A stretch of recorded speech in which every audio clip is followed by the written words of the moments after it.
Baik, bismillahirrahmanirrahim. Assalamualaikum warahmatullahi wabarakatuh. Selamat sore, rekan-rekan mahasiswa semuanya. Hari ini kita kembali lagi pada perkuliahan pertemuan ke-13. Bahwasanya pada kesempatan ini kita akan membahas mengenai kelanjutan dari mata kuliah kebijakan sektor publik, yakni mengenai aktor, institusi, dan instrumen kebijakan publik. Mudah-mudahan dengan memahami tema sub mata kuliah yang dipaparkan nantinya, rekan-rekan mahasiswa dapat memahami apa yang saya sajikan dalam presentasi mata kuliah ini. Baik. Adapun standar kompetensi yang ingin dicapai dari perkuliahan ini, yang pertama adalah mahasiswa dapat memahami aktor-aktor kebijakan publik, kemudian mahasiswa dapat mengetahui institusi kebijakan publik, dan mahasiswa dapat memahami instrumen kebijakan publik.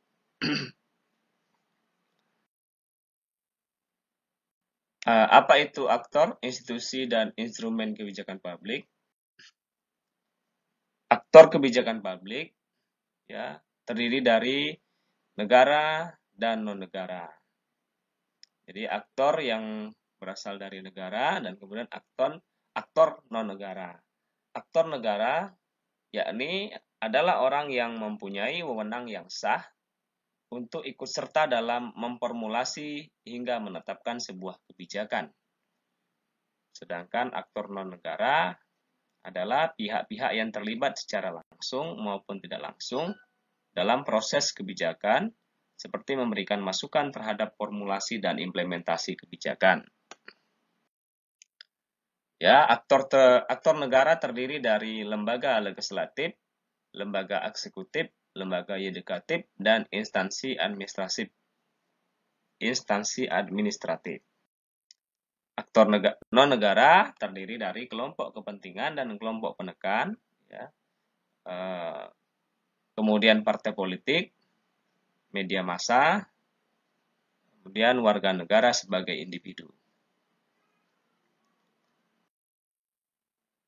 Kemudian, institusi kebijakan publik.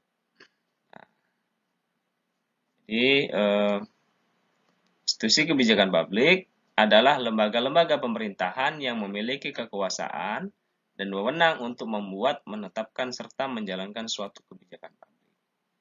Jadi lembaga pemerintah yang punya kuasa, otoritas, ya, untuk membuat dan menetapkan suatu kebijakan publik. Nah, apa saja institusi kebijakan publik? Mari kita lihat. Di tingkat pusat, ya, ada MPR, ya, Majelis Permusyawaratan Rakyat. Kemudian Dewan Perwakilan Rakyat. Kemudian Presiden, Mahkamah Agung, Mahkamah Konstitusi, Komisi Yudisial, kemudian Badan Pemeriksa Keuangan, serta kementerian dalam sebuah kabinet, ya, atau Kementerian Indonesia. Ya.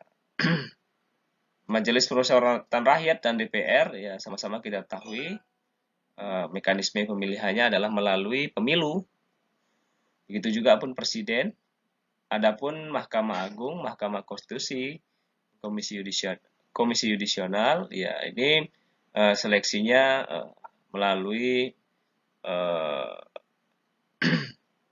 beberapa lembaga yang sudah ditunjuk dalam undang-undang untuk memilih Mahkamah Agung, Mahkamah Konstitusi, dan anggota-anggota Komisi Yudisial.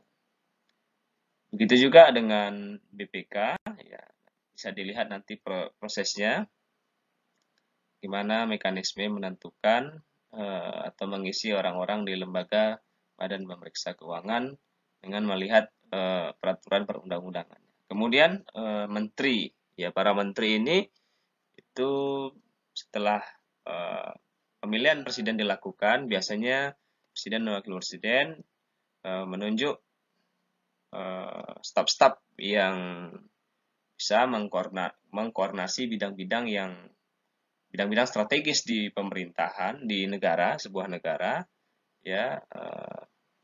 Maka menteri-menteri tersebutlah yang menjadi lokomotif dalam menggerakkan berbagai bidang. Misalnya menteri pemberdayaan aparatur negara, menteri keuangan, menteri pertanian, menteri lingkungan hidup, dan seterusnya. Kemudian institusi kebijakan publik di level daerah, ya ada Dewan Perwakilan Daerah DPD, ya dipilih melalui pemilu, kemudian DPRD, ya di tingkat daerah, Dewan Perwakilan Rakyat Daerah, kemudian ada pemerintahan daerah, baik itu pemerintahan kabupaten maupun provinsi. Nah, jadi lembaga-lembaga ini yang punya peran ya di level daerah untuk mengkreasi sebuah kebijakan publik. Misalnya di tingkat kabupaten kota atau provinsi ada namanya peraturan daerah. Ya, peraturan daerah baik itu peraturan daerah provinsi maupun kabupaten kota. Jadi itu salah satu dari produk kebijakan publik yang diinisiasi oleh DPRD dan juga melibatkan kepala daerah, ya, pemerintah daerah. Kemudian apa itu instrumen kebijakan? Instrumen kebijakan adalah metode atau alat-alat yang digunakan pemerintah untuk mencapai tujuan-tujuan kebijakan. Jadi instrumen ini adalah sarananya atau alat ya yang dipakai oleh pemerintah dalam menggolkan sebuah kebijakan. Ya, apa saja dari metode atau alat-alat tersebut? Lihat. Nah, misalnya instrumen kebijakan, ya bukan misal ya, ini ada advokasi, kemudian mengenai isu apa namanya, anak, ya tentang anak, masa depan anak, kemudian pembangunan infrastruktur, kemudian kesehatan, penyediaan pelayanan sosial, pendidikan, lingkungan, hukum, ya, dan lain-lain. Jadi ini instrumen kebijakan itu, ya ada uang, ada advokasi, ada hukum, ada tindakan. Nah, jadi ya isu-isunya banyak sekali ya.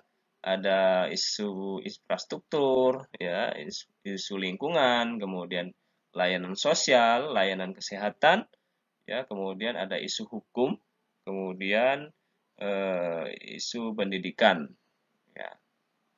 Jadi kalau uang ya itu untuk misalnya untuk infrastruktur. Kalau misalnya tindakan ya penyediaan layanan sosial, rumah sakit, ya, kemudian fasilitas-fasilitas umum. Kemudian kalau hukum, ya instrumen hukum itu adalah aturan main dalam bertindak tadi ya. Nah, jadi kalau pemerintah melakukan upaya itu jelas ada aturan mainnya. Ini aspek instrumen kebijakan dalam aspek hukum. Kemudian advokasi. Jadi ada semacam upaya ya memberitahu, menginformasikan, ya kan, dan bahkan juga mempengaruhi ya, supaya masyarakat itu bisa memahami apa yang ingin disampaikan oleh pemerintah ya terhadap kebijakan publik yang ingin diputuskan. Baik, mungkin itu yang dapat kami sampaikan. Ya, mudah-mudahan materi ini dapat memberikan tambahan informasi buat rekan-rekan mahasiswa. Jika ada pertanyaan, silahkan sampaikan di Classroom Google ya. Nanti kita akan diskusi di sana. Kemudian kita akan mencari jawaban-jawaban ya atau kesimpulan-kesimpulan dari apa yang ditanyakan nantinya. Baik, terima kasih atas perhatiannya. Kurang dan lebih saya mohon maaf. Assalamualaikum warahmatullahi wabarakatuh. Selamat sore. Salam semuanya.